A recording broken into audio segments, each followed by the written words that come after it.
Doamna doctor, cine? Adi doamna doctor.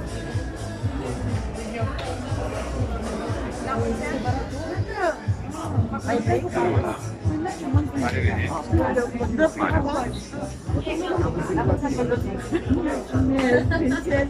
Chiar m-am uitat.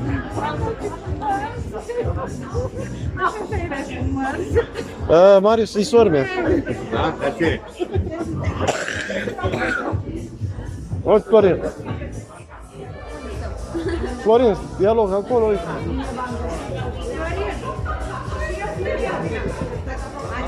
Scuze. Hai.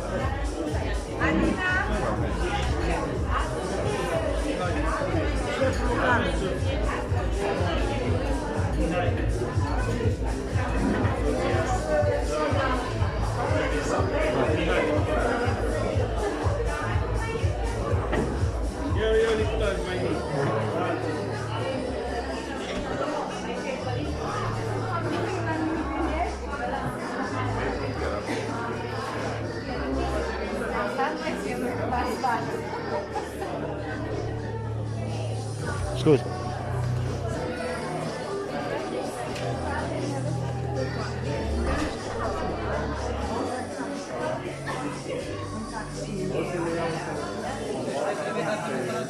Hai ca să pună...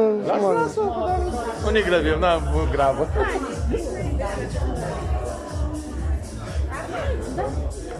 Zi la noi, ca să simți doctorat. Doamna doctor. Auzi? Ai venit.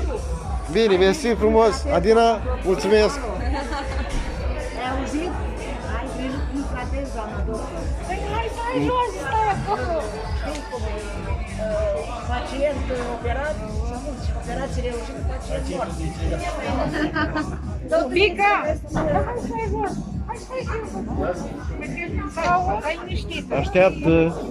Hai liniștit. Hai jos acolo. Ia de Hai jos acolo. Hai liniștit. Ce? Da, cu vaccinul am niște reacții la adesea. Mă dor oasă, s-o obosit, mă doare mâna, nu mai pot. Ți l-ai făcut aznat, probabil. Nu, aseară n-am. La 6. Tu chiar ți-ai făcut vaccin? Da, măi, ce n-ai înțeles?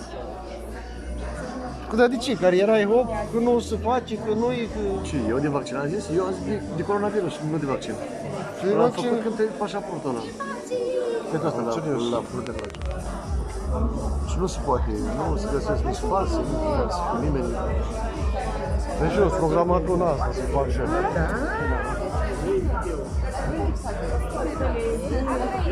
Nu știu. O uitați să vopsească. Adina?